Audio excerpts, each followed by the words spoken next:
My name's Dane Krams. I'm from Brisbane, Australia, and I am the author, lead artist, game designer, director, and many other things on Anna's Quest.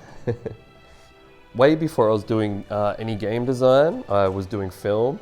Had a big love for film, and I wanted to be a writer, and then eventually that became editing. But it was mostly just to do storytelling. Storytelling is what I was passionate about. But going into film and then working there for a while, it was a little bit off-putting with all of the on-set politics and budgeting problems and can't do this for this reason and can't do that for that reason. So I started to gravitate more back towards drawing like when I was a kid, because then you don't have limitations anymore. You can just draw whatever you want. You can do whatever story you want. And I didn't have to rely on other people. I could just draw something. So eventually I decided I was going to stop doing film stuff, and I did my master's in design, where I was going to do children illustrations. But eventually all of my sketches that I was doing in lectures instead of listening to the lectures became game design ideas.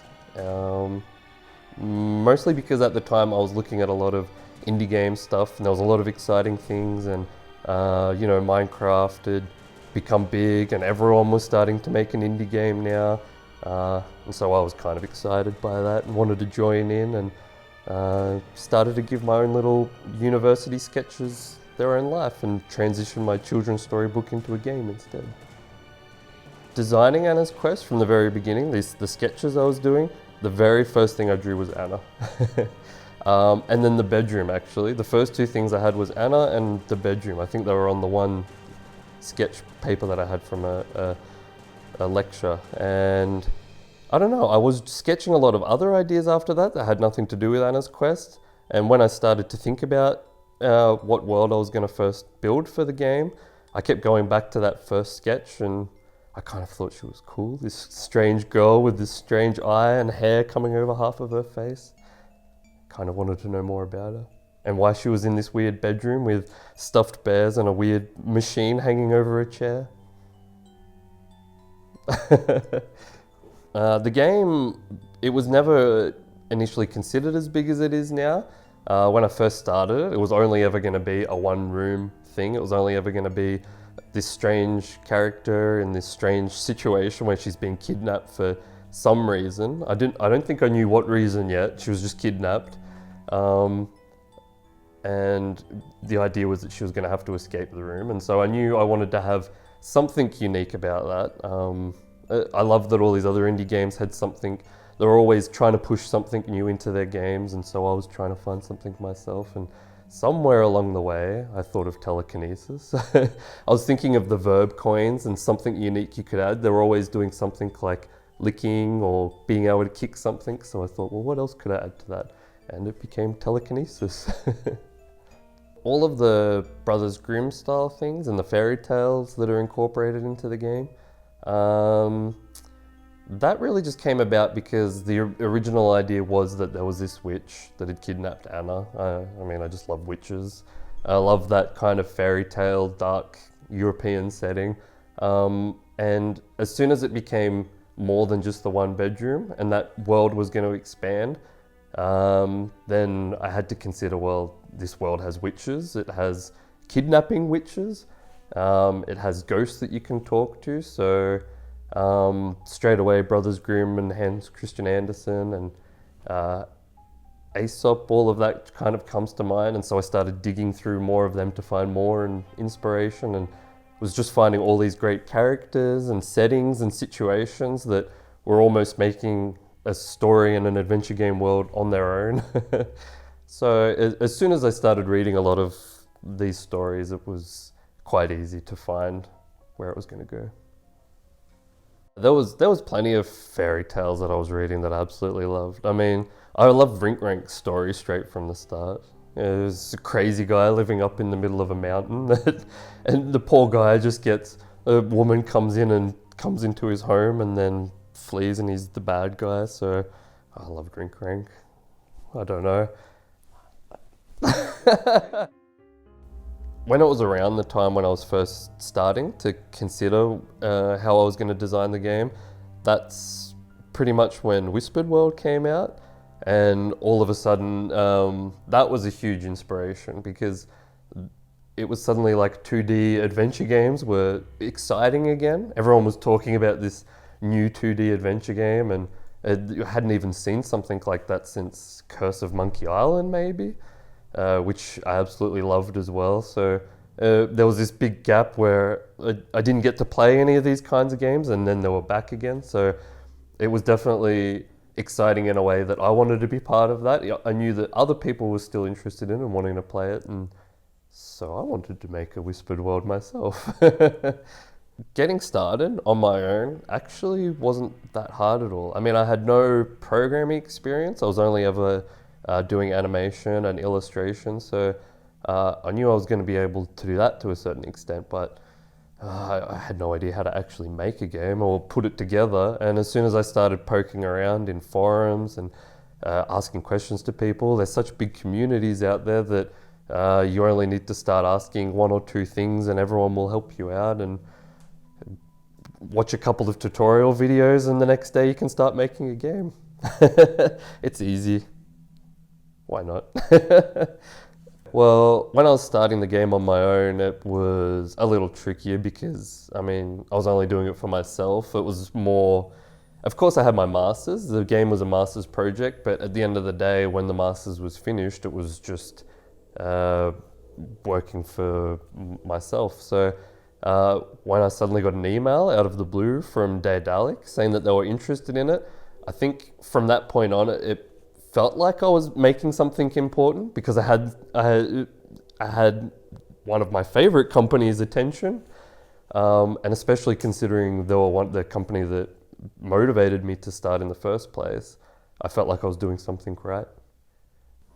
After finishing Volume 1 of the game on my own, the idea was that I knew I wasn't going to be able to finish a full game on my own, and some other people were doing it with adventure games like The Journey Down. We're doing a part 1 of 3. So I thought, oh, I'll do that too. I think I had some lofty ideas that I was going to suddenly put out Volume 1 and everyone was going to know about it. But I put it out and it had good reviews. Adventure Gamers gave it 4.5 stars, I think, or something. And a lot of people were saying very nice things about it, but it was hard to get it noticed. So it really felt like I was in a position where I wasn't even sure the game was going to get finished. It was frustrating because it seemed that people really liked it, but I just couldn't get it to people. So as soon as Daedalic were catching on to that and they were seeing it and they could see something in it too and they wanted to help turn it into a full game, it was a huge relief. It was very exciting. It felt like it wasn't going to die. It was nice to know that it was going to become a full game after all. I was like, it was hard. I really thought I was like, oh, I guess I'll just stop making the game then. Then you guys were like, come make it with us. I was like, yes. Phew, I'm not unemployed anymore. But now that we are close to the end and everything's all finally coming together, and I'm only just starting to see some of the last pieces coming too now, and every time you see something new and all these last little touches coming together, it feels very exciting. You're seeing it actually alive now instead of just pieces here and there and ideas of what it could be. It's very surreal and exciting and amazing. Yeah, outside of Anna and some of the main characters, I definitely have a bit of a soft spot for some of the hermits in the game, like Rinkrank, living by himself up at the top of Glass Mountain, and the Mill Witch kidnapping kids and eating them. I kind of like that they're just these eccentric and pretty much just lonely people, but you know, they're fun. You get to kind of play on them being eccentric, crazy, lonely people and have fun with it. Making the game on my own, it was hard to stay motivated, I have to admit. You know, I felt like I had confidence in what I was doing, but at the end of the day, I could just stop if it was just for myself. But as soon as I was getting involved with Daedalic, and especially when I started to see some of the artists that were coming on the team and how they were really bringing all this new life that I couldn't have even pictured myself, it was a big motivator for me. It made me start seeing that the game was becoming something bigger than I could have ever hoped for, and it just made me motivated to keep making it bigger and keep making it better and more exciting. Like, because I knew that it was always going to be, I knew that my style was always kind of like kid friendly, but I did know that I also wanted to do that darker Brothers Grimm style stuff.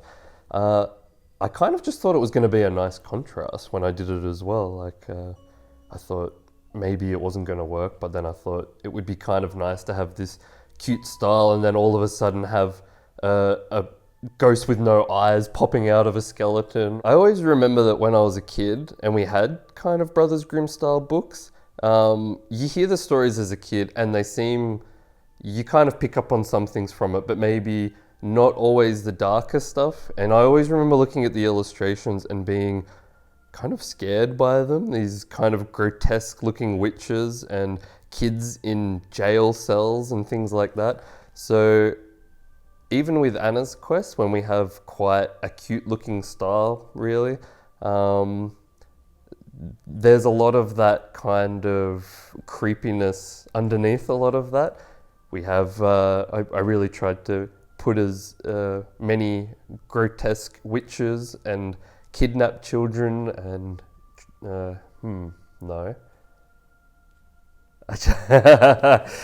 Yes. I really wanted to try and capture some of that feeling, seeing those illustrations as a kid. I wanted to get that grotesque witch and the scared child and the hollowed-eyed ghosts. So with stuff like the gallows, there's a prison and a dungeon setting, and obviously in a dungeon you have gallows and you have executions, but something like that is a little too rough on its own, I suppose. So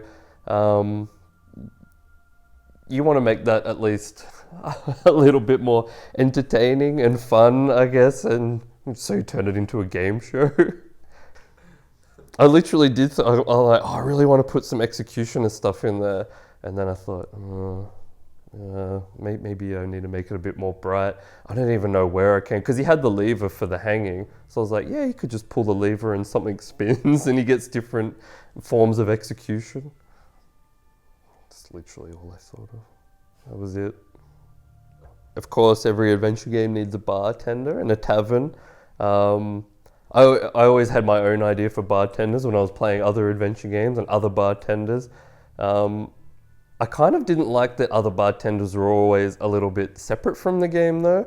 I wanted to get mine involved a little bit more in what was happening in the story. So I like the idea that Anna was coming to his town. It's a quiet little town and he knows more about the people and what's going on with the witches and disappearances around there. But as Anna starts to show that she's a lot more courageous and willing to do things than the townsfolk who have grown a little bit lazy and accustomed to the evil that's around them, he starts to warm up to her a little bit more, and he's growing in his own little way because of his interactions with Anna. So I like that.